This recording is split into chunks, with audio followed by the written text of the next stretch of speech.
Ever assemble a project only to find gaps in your joints or out of square parts?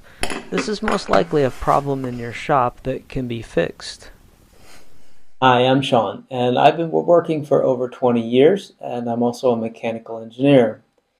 These are a series of short videos focusing on one subject and showing techniques that I've refined over many years.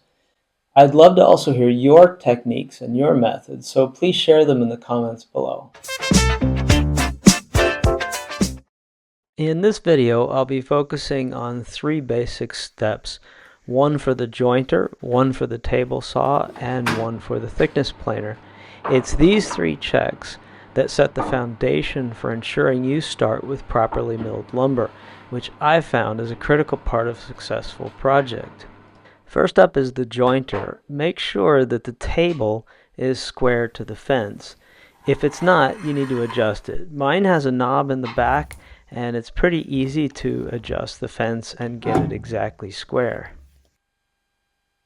To check that your rip fence is parallel with your blade on your table saw, this method assumes that you've already checked that the blade is parallel with the miter slot.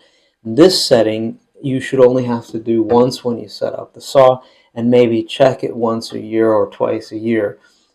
Once that's done, I like to use a combo square. I put it in the miter slot until it stops.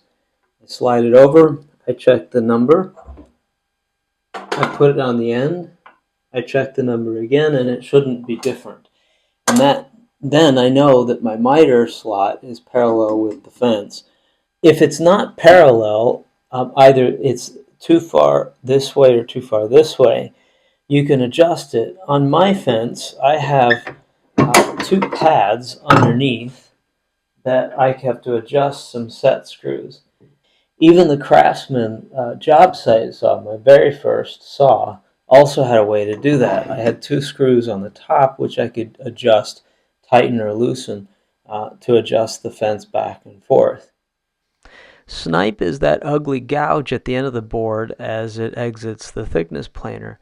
You want to minimize that as much as possible by ensuring that all 3 flat surfaces are coplanar, or all on the same level. I use something I trust to be straight, in this case a large level, and I adjust the screws on the infeed and outfeed tables until it's level across the entire width. And here's a pro tip. While you're making these checks, grab some machine wax and apply it to all of the metal table surfaces.